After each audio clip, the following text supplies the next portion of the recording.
할렐루야. 오늘 하나님께서 우리에게 주신 말씀은 에베소서 5장 8절에서 14절 말씀입니다. 제목은 빛의 열매입니다. 성도는 빛의 열매를 맺어야 된다는 것입니다. 여러분, 빛이 없는 세계를 마음속에 그려보시기 바랍니다. 빛이 없다. 성냥불, 촛불, 전기불은 물론이고 빛의 근원인 별빛과 태양이 없다고 생각해 보십시오. 칠흑 같은 어둠 속에 있다고 생각을 해 보십시오. 정말 답답하고 무서울 것입니다. 그리고 살맛이 안 날 것입니다.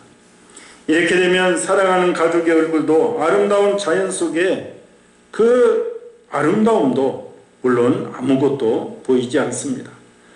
어둠이 위험한 것은 우리 앞에 어떠한 위급 상황이나 닥쳐올 위험을 전혀 알 수 없게 됩니다. 만일 우리가 자전거를 타고 있는 동안에 또는 운전을 하고 있는 동안에 버스나 비행기를 타고 여행하는 도중에 갑자기 이런 흑암이 온 세상을 뒤덮으면 어떻게 되겠습니까? 바로 그 자체가 지옥이 될 것입니다. 인간들의 모든 활동은 정지되고 온갖 무서움과 두려움이 우리의 삶 속에 가득하게 될 것입니다. 상상만 해도 정말 무섭고 두려운 일입니다. 그런데 바로 이러한 세상이 실제에 있었습니다. 하나님께서 세상을 창조하시고 빛을 창조하시기 전에 지구는 흑암이 깊음 위에 있고 이렇게 묘사하고 있습니다. 흑암, 즉 깜깜함이 극에 달한 자연계였다는 것입니다. 이렇게 표현하고 있습니다. 지금도 지구상에 자연적으로 밤이 계속되는 현상이 있습니다. 우리가 흔히 백야현상, 극야현상이라고 합니다. 백야현상이란 낮이 일정 기간 계속되는 현상입니다. 반대로 극야는 낮이 없고 캄캄한 밤이 계속되는 현상입니다. 우리가 지구과학을 또 우리가 과학 시간에 배웠듯이 지구의 자전축이 23.5도입니다. 그래 23.5도로 기울여서 돌아가기 때문에 그 꼭지점에 이르면 남극이나 북극에는 두 개의 현상 중 하나가 나타납니다. 계속 밤이 진행되고 낮이 진행됩니다. 우리나라가 여름일 때 북극은 백야현상, 남극은 극야현상이 지속이 됩니다.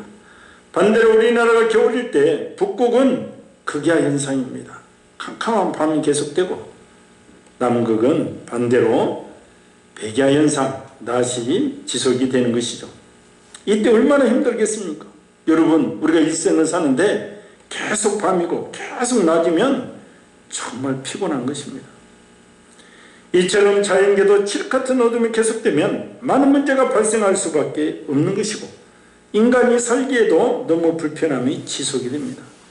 여러분, 이 나라 삼천리 금수강산 우리가 얘기하지만 이 중간 정도에 있어서 정말 낮과 밤, 물론 겨울에 밤이 길고 여름에 밤이 짧지만 그래도 얼마나 감사한지 모릅니다. 감사하시기 바랍니다. 성경은 마치 이와 비슷한 흑암의 세계가 있다고 오늘 본문에서 말씀합니다. 바로 영적 흑암의 세계입니다. 성경은 하나님을 믿지 않는 불신자의 생활을 어두운 가운데서 사는 생활로, 그리고 그리스도인의 생활을 빛 가운데서 사는 생활로 말씀하고 있습니다. 그래서 빛과 어두움은 성경에서 자주 언급되고 있는 단어들입니다. 영적 흑암 가운데 있는 사람들은 먼저 하나님을 알지 못합니다. 시편 기자는 어리석은 자는 그 마음에 이르기를 하나님이 없다 하도다 이렇게 기록하고 있습니다. 이것이 무지한 사람들의 전형적인 특징입니다. 오늘날 우리가 인물이 잘나고 많이 배우고 우리가 보기에는 똑똑한 것 같아도 야, 하나님이 어디에 있어? 이런 자들이 정말 무지한 사람들이다 이 말입니다.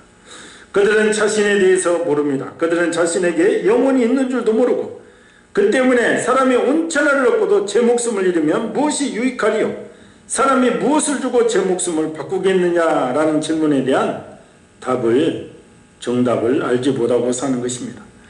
인생의 답을 모르기 때문에 돈이 있으면 권력이 있으면 교만이 나올 수밖에 없는 것이고 바로 내 자신이 최고라는 것입니다. 그러니 세상의 이치를 아는 자들이 보면 얼마나 불쌍한 인생입니까?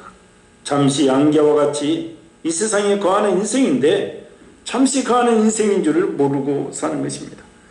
자기 영혼에 대하여 관심을 기울이고 있는 사람은 그 안에 빛이 들어간 사람입니다. 그러나 많은 사람들은 영혼에 대하여 전혀 관심을 가지지 않습니다. 따라서 그들은 참된 삶의 의미를 알지 못하고 삶의 진정한 목적을 알지 못하는 것입니다. 그들의 삶이란 다만 내일 죽을 터이니 먹고 마시자 하는 주의의 주장을 하는 것입니다. 구원의 길도 모르고 영원한 하늘나라도 모르고 죄와 사망과 지옥 형벌에서 참 삶의 길을 찾지 못하고 영원한 죽음과 심판도 모른 채 살아가는 인간, 이것이 곧 예수 그리스도가 없는 심령의 암흑세계다 이 말이죠. 육신의 정욕과 쾌락을 따라 사는 삶을 말합니다. 결국 어두움이란 마귀, 죄, 사망, 저주, 무지, 혼란과 절망 상태, 즉 지옥과 같은 삶을 의미하는 것입니다. 즉 사단이 지배하는 삶에 취해서 살아가게 된다 이 말이죠. 이것이 예수님께서 이 땅에 오시기 전까지 인류가 처한 운명이었다고 성경은 말하고 있습니다. 이사야 선지자는 일찍이 예수 그리스도께서 이 땅에 오실 것에 대하여 흑암에 행하던 백성이 큰 빛을 보고 사망의 그늘진 땅에 거하던 자에게 빛이 비추었도다 이렇게 외쳤습니다. 예수 그리스도께서 탄생하셨을 때 밤하늘에는 찬란한 영광의 빛이 비추었습니다. 그리고 이 한 큰 별빛이 동방박사들을 베들레헴까지 인도하였고 지금도 진리의 참빛은 무사람들을 그리스도와 천국과 영생으로 인도하고 있습니다. 그러나 예수께서 빛으로 이 세상에 오신 이후에도 수많은 사람들이 아직도 어둠 속에 헤매고 있는 것입니다. 그래서 이 문제를 해결하기 위해서 주님이 이 땅에 인간의 몸을 입고 오신 것입니다. 그리고 주님을 믿는 우리에게도 이는 세상의 빛이라 소금이라 말씀하셨습니다. 빛과 어둠은 절대로 공존할 수 없습니다. 아무리 약한 우리 시골에서 전기가 들어올 때 이 호롱불도 키면 그 주변의 어둠은 물러가는 것입니다. 우리는 빛이기에 어둠을 물리치는 사명이 우리에게 있는 것이고 빛된 우리가 자녀가 가는 곳마다 어둠의 세력은 떠나가게 되어 있다는 것입니다. 오늘 본문 8절을 보면 우리가 예수 믿기 전에는 바로 이와 같은 비참한 상태, 어둠 자체였다고 했습니다. 그러나 이제는 주 안에서 빛이라고 했습니다. 하나님이 세상을 창조하시고 흑암이 가득한 이 땅 위에 가장 먼저 창조한 것이 빛입니다. 하나님에게는 어둠이 없습니다. 하나님은 빛이시고 빛의 근원이십니다. 주님께서는 또 우리더러 너희는 세상의 빛이라 하셨고 너희 빛을 사람 앞에 비치게 하여 저희로 너희 착한 행실을 보고 하늘에 계신 너희 아버지께 영광을 돌리게 하라고 하셨습니다. 그리고 오늘 말씀에서 빛의 열매가 있다는 것입니다. 빛의 열매 중 첫 번째가 이 착함입니다. 본문의 빛의 열매는 모든 착함과 의로움과 진실함이 있느니라 이렇게 말씀하고 있습니다. 세상의 빛으로 살아가야 우리 성도가 맺어야 할 첫 번째 빛의 열매는 모든 착함이라는 것입니다. 일정 부분에서 특별한 부분에서 내가 좋아하는 사람에게 착함이 아니라 모든 착함이라는 것을 우리가 늘 기억해야 됩니다. 모든 착함에 정반대되는 말이 모든 악함입니다. 에베소서 4장 31절에 너희는 모든 악독과 노함과 분냄과 떠드는 것과 해방하는 것을 모든 악의와 함께 버리라고 했고 베드로전서 2장 1절에 그러므로 모든 악독과 모든 계율과 외식과 시기와 모든 비방하는 말을 버리고 갓난 아이들같이 순전하고 신령한 것을 사모하라고 하였습니다. 그러니까 착하지 보담이 무엇입니까? 악독한 것, 노하고 분내는 것, 회방하는 것, 괴일과 외식, 시기, 질투, 비방하는 것입니다. 그러니까 이와 같은 일을 하는 사람은 바로 악한 그리스도인이다 이 말이죠. 그렇다면 착함은 무엇입니까? 착함은 곧 하나님의 성품 중에 하나입니다. 하나님은 선함과 인자하심이 영원하다 이렇게 성경에 말씀하고 있습니다. 이러한 하나님의 성품을 닮은 그리스도인은 먼저 마음이 넓은 사람이죠. 포용력이 큰 사람이죠. 관용이 많은 사람이죠. 모나지 아니한 사람입니다. 이기적이지 않고 자기 중심적이지 않는 사람, 늘 배려심이 있는 사람을 말하는 것입니다. 죄가 무서운 것은 죄는 사람으로 하여금 자기 중심적인 사람, 자기 이익만 생각하는 이기적인 사람으로 만들어버리는 것입니다. 그래서 죄인은 은혜를 베풀지 아니합니다.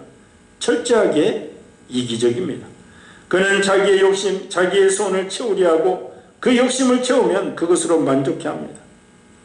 약 한 달 전에도 김포에서 한 의사가 두 자녀를 죽이고 아내를 죽이고 자신은 아파트에서 뛰어내렸습니다. 물론 죽었죠. 우리가 이런 세상에 엘리트라는 사람들이 이런 현상이 많이 나옵니다. 이런 소식을 들을 때마다 정말 가슴이 아픈 것이죠. 자기야 성인이고 본인이 스스로 선택해서 죽었으니 아깝지 않지만 자녀를 죽인 것 때문에 자기 중심적, 자기 이기적인 생각, 자기 소유물로, 자녀가 자기 소유물로 착각을 한 것입니다. 절대 큰 착각을 하고 사는 것이죠. 그러나 착한 사람은 이웃을 만나게 될 때 그들의 고통을 덜어주려 하고 악한 것을 막아주려 하고 다른 사람들에게 유익하게 할 것이 무엇인지를 늘 생각하는 사람입니다. 그리고 자기 자식들도 하나님께서 맡겨주셨다는 청지기 사명을 가지고 양육합니다. 자녀에게 노하는 것도 굉장히 무서워하는 것입니다. 그래서 착한 그리스도인은 모든 것을 이해하려고 합니다. 오죽하면 그랬을까 하면서 상대, 역지사지, 상대의 입장에 처해보는 것이죠. 아마 그 상태에서 저렇게 말한 것은 그런 뜻은 아니었을 거야 하면서 긍정적으로 받고 명량하게 생각하는 것입니다. 그리고 늘 감사, 고맙습니다. 원망, 불평 대신에 늘 감사와 감격이 늘 그 입술에서 나오는 것입니다. 그래서 이런 사람을 접촉하는 사람은 변화가 됩니다. 그래서 우리는 간교함이나 간사함이 없는 착한 품성을 가진 성도가 되기를 오늘도 힘써야 될 줄 믿습니다. 우리가 빚된 성품이 있기에 그 열매 중에 하나예요. 모든 착함에 있어서 우리도 늘 선봉했어야 될 줄 믿습니다. 빛의 열매 두 번째는 의로움입니다. 의로움이란 법적인 개념을 가지게 하여 준다는 의미에서 선함과는 또 다릅니다. 의란 법적으로 준행하는 것을 말합니다. 그래서 착함보다는 더 좁은 의미를 갖습니다. 저도 옛날에 노가다를 할 때, 그러니까 막노동을 할 때 벽돌을 쌓아봤지만 쌓을 때 우리가 다림질을 사용합니다. 다림질. 우리가 벽을 세울 때 수직으로 잘 서 있는지를 알아보기 위해서 사용하는 것이 바로 다림줄입니다. 바로 이것이 의의 개념을 잘 설명해 줍니다. 우리에게 있어서 판단의 기준은 어떤 경우에도 하나님의 법, 하나님의 말씀임을 우리가 알아야 되는 것입니다. 결코 자기의 편견이나 선입관을 가지고 판단해서는 안 되는 것입니다. 눈치나 경험으로 사람을 판단하지 않습니다. 무엇이 옳고 무엇이 바르고 무엇이 정당한가 오직 하나님의 말씀의 다름줄에 의해서 판단하고 행동을 해야 되는 것입니다. 그래서 성경에 예면 예고 아니면 아니라고 하는 것입니다. 그 때문에 참된 그리스도인은 결코 누군가가 말한 시류, 소위 시대 조류를 따라서 살지 않습니다. 적당하게 살지 않습니다. 이유는 판단의 기준이 성경 말씀이기 때문에 그렇습니다. 만약 어떤 성도가 세상을 살아가면서 사람 사이에 처세술이 뛰어난다면 그는 의로움하고 거리가 멀 수도 있는 것입니다. 지금 사회적인 갈등이 심합니다. 정치적인 갈등이 고스란히 사회에 묻어왔습니다. 저도 요즘 머리가 아픈 것은 종교교회도 정치색이 너무 많이 들어와 있어서 정말 목사님들 판단이 왜 이러나 하고 요즘은 참 목사님들 말에 코멘트하기도 사실 겁이 납니다. 너무 일방적인 주장들을 막 하는 것입니다. 목회자들이 검증되지 않는 유튜브를 올립니다. 유튜브란 쉽게 말하면 개인의 성향으로 본 정치관입니다. 그것이 진리인지 뻔하려는 목회자들을 보면서 과연 주님께서 무엇이라고 하시겠나 생각을 해봅니다. 성경에서 말하는 대로 행해야 되는데 오히려 이데올로기 정치가 전면에 서 있는 현상을 보면서 마음이 씁쓸한 것입니다. 우리 성도의 판단 기준은 오직 하나님의 말씀이함을 오늘 다시 깨닫고 우리 교회와 우리 성도들은 모든 일을 판단함에 있어서 그 기본에, 그 근본에 하나님의 말씀대로 판단하는 귀한 지혜가 있기를 예수님의 이름으로 축원을 드립니다. 오늘 빛의 열매 세 번째는 진실함입니다. 참된 그리스도인의 삶의 특징은 그 안에 속임이 없다는 것입니다.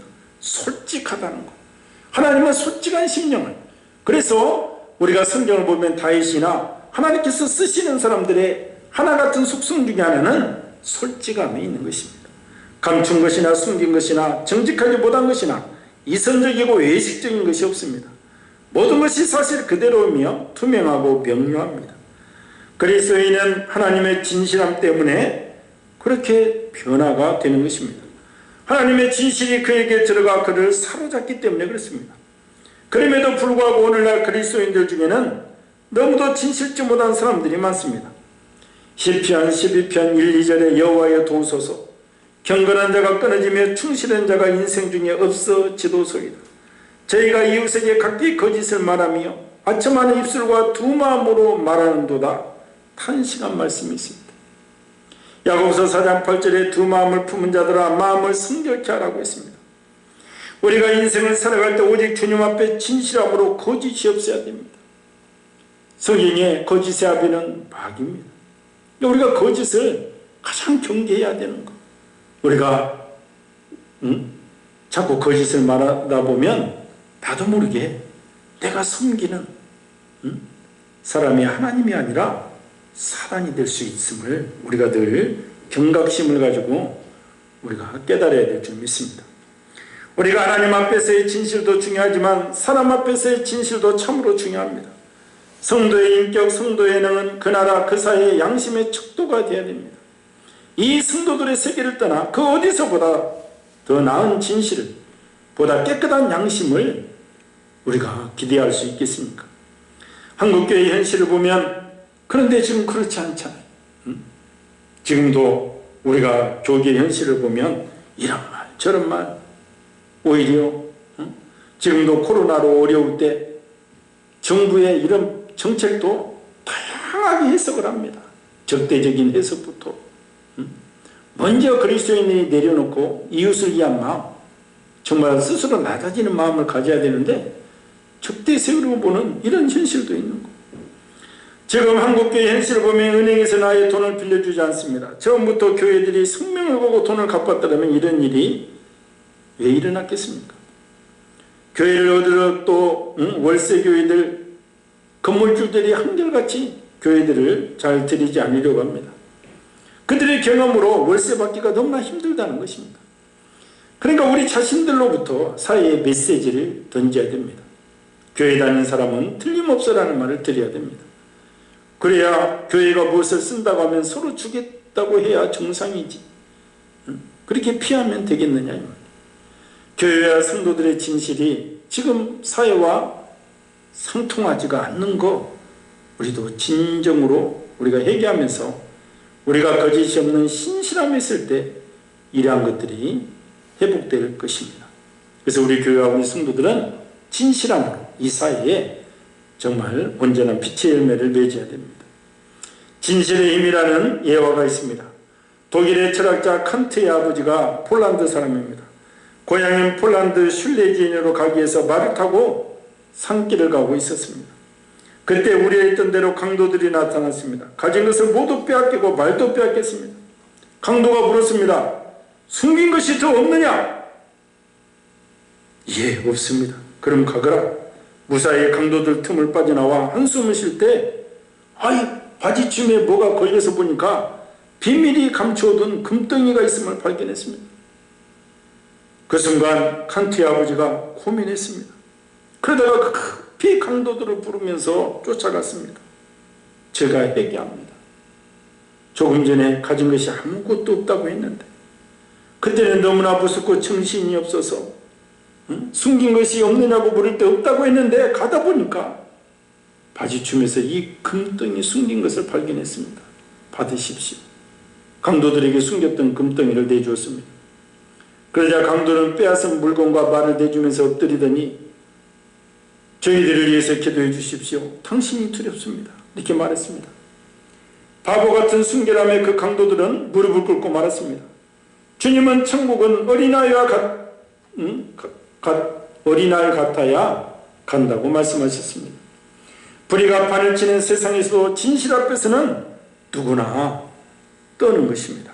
우리 교회와 성도들만이라도 각각 속한 사회에서 그 교회는 참 진실한 교회다, 그 집사님은 정말 진실한 분이었다는 평을 우리가 드려야 될 줄 믿습니다.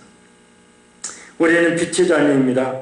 예수님께서 나는 세상의 빛이니 나를 따르는 자는 어둠에 다니지 아니하고 생명의 빛을 얻으리라고 하셨습니다.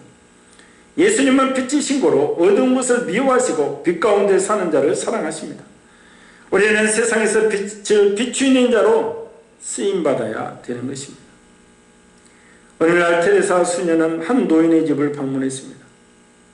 그러나 그곳은 집이라기보다는 움막이라고 해야 좋을 그런 형편없는 곳이었습니다. 방문을 열고 들어서자 역겨운 냄새가 코를 찔렀습니다. 온통 먼지 투성이에다가 이불이다 옷가지들은 몇 년 전에 빨았는지 알 수조차도 없었습니다. 그런 헛간 같은 방에서 노인은 조금씩 죽어가고 있었던 것입니다. 테레사 수녀가 노인에게 말했습니다. 제가 방을 치워드리죠. 노인은 대답도 하지 않은 채 멀뚱히 바라만 보고 있었습니다. 테레사 수녀는 당장 일을 시작했습니다. 바닥을 쓸어내고 먼지를 털어냈습니다. 옷가지는 빨아ner고 더러운 곳은 모두 소독했습니다. 그렇게 청소를 하다 테레사는 구석에서 조그만 등을 하나 발견했습니다. 먼지에 뒤덮인 낡은 것이었습니다. 이 등은 무엇이요? 손님이 오면 켜는 등이라. 테레사는 등을 닦으면서 노인에게 다시 물었습니다. 별로 켤 일이 없는 모양이죠? 네, 몇 년 동안 한 번도 켜지 않았습니다. 누가 죽어가는 늙은이를 만나러 오겠습니까? 노인은 가족도 없이 또 찾아오는 사람 하나 없이 이렇게 쓸쓸히 살아왔던 것입니다. 노인은 먹을 것보다 사람이 더 그리운 듯 했습니다. 이윽고 테레사 수녀가 말했습니다. 제가 자주 오겠습니다. 그러면 저를 위해 등불을 켜주시겠습니까? 그러자 노인은 물론 켜고 말고 오기만 한다면 그 이후 테레사는 자주 그 노인의 집에 가 봉사활동을 했습니다. 자신이 가지 못할 때는 동료 수녀를 대신 보냈습니다. 이제 노인의 방엔 거의 매일 등불이 켜져 있었습니다. 노인은 더 이상 쓸쓸하지 않았습니다. 늘 찾아와 집안일도 해주고 이야기도 해주는 테레사 수녀와 동료 수녀들이 너무도 고마웠습니다. 그로부터 2년 후 노인은 편안히 죽었습니다. 노인은 죽으면서 마치 곁에 있던 어떤 수녀에게 이렇게 말했습니다. 테레사 수녀에게 전해주십시오. 테레사 수녀는 내 인생에 등불을 켜주는 사람이라고. 우리가 살면서 누군가의 등불이 되어준다는 것은 참으로 의미 있는 일인 것입니다. 누구에게나 똑같은 인생이지만 보다 값지고 보다 아름다운 인생길에 설 수 있다면 나로 하여금 작은 초처럼만이라도 작은 호롱불만이라도 주위가 환해질 수 있다면 하나님 때문에 우리네 인생길은 밝을 수밖에 없는 것이죠. 어느 곳 어떤 자리에서든지 등불과 같은 인생길로 우리 성도들이 쓰임 받아야 될 줄 믿습니다. 참된 그리스도인은 반드시 삶 속에서 열매를 맺습니다. 열매는 어떤 의미에서 그 나무의 생명의 표현입니다. 살아있는 나무는 반드시 열매를 맺습니다. 성도 역시 마찬가지입니다. 성도는 빛 그 자체입니다. 너희가 전에는 어둠이더니 이제는 주 안에서 빛이라. 그래서 우리가 과연 빛이라고 하면 그 빛된 성품을 나타내는 열매가 있어야 된다는 것입니다. 빛의 열매가 무엇입니까? 오늘 빛의 열매는 모든 착함과 의로움과 진실함에 있느니라. 물론 우리의 구원이 윤리나 도덕의 실천에 있는 것은 아니지만 그러나 그리스도인의 인격이나 언행은 최고 수준에 있는 불신자들보다 더 위에 있어야 되는 것입니다. 우리 모두 완악하기보다는 착하고 세상의 가치관을 따르는 흔들리는 갈대가 아니라 성경 말씀을 기준으로 의롭고 거짓이 아닌 진실한 빛의 자녀들이 되어야 될 줄 믿습니다. 그리고 우리의 착한 행실을 통하여 테레사 수녀처럼 누군가의 등불이 되어 그 영혼을 살리는 귀한 사역을 감당하셔서 하늘에 계신 하나님 아버지께 영광을 돌려드리는 성도들 되시기를 주님의 이름으로 간절히 축원합니다. 오늘 말씀을 생각하면서 정말 내가 이 세상의 빛된 자녀, 빛의 열매를 맺게 해주시옵소서. 모든 착함과 의로움과 정말 진실한 내가 되게 하여 주시옵소서. 우리 주의 삼창하고 기도합니다. 주여 주여 주여.